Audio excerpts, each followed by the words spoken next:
Multi-output. Okay, so we're going to look at multi-outputs. We're going to do that by opening up Drum Kit Designer, which has both stereo and multi-output options. We could just do the stereo if we want to keep it really simple, put equalizer, compressor on the whole drum kit. But in this case, I want to have more control. Inside the designer itself, I have tons of options over each of the elements.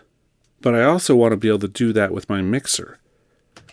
In the mixer, because it's the multi-output, you'll see I have a little plus and minus right here.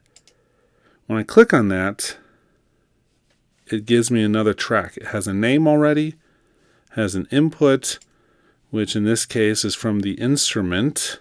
You'll see this Drum Kit Designer has 26 total.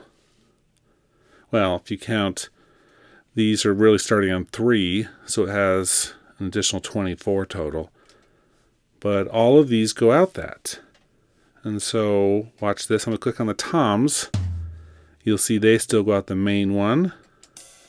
Cymbal, hi-hat, but the kick comes out the second one. Let's add a couple more of these. After the hi-hat percussion, this particular instrument doesn't have anything after that. That doesn't mean we can't do more, but in this particular default, that's what we have. So toms are coming out here, cymbals the first one, hi-hat coming out the last one, snare drum coming out its own. So you can see what we're dealing with here is essentially all of the different pieces coming at different tracks. Now this is great for a couple things. One, we can add an equalizer here. So kick. If I want, I can start adjusting this.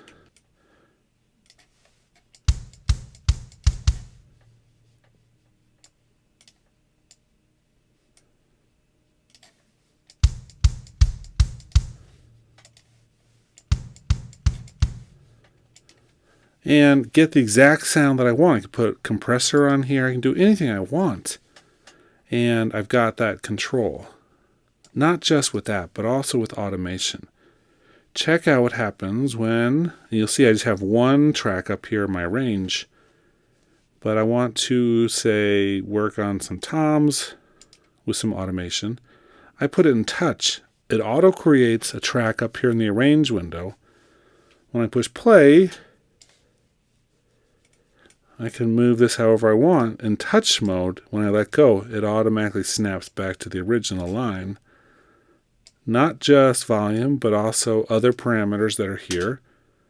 Let's push A to open up the automation view mode, and you'll see what I just wrote here.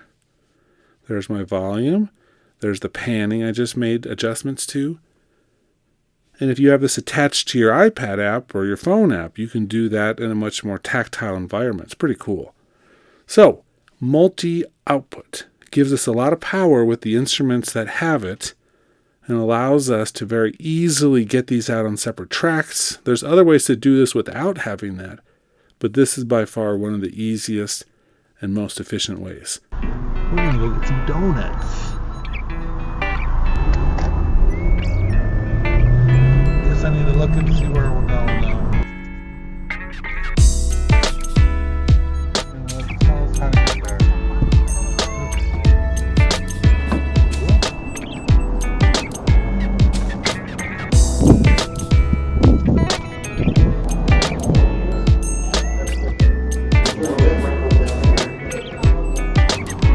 That's right. I agree with that statement. Mission accomplished. Let's get back home. We're going to be having some breakfast, fixing a shower head, having a good day.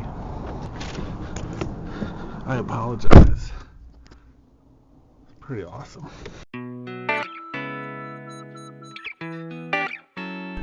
But let's go ahead and get in. Eat some food. My car. Good camera. Don't touch.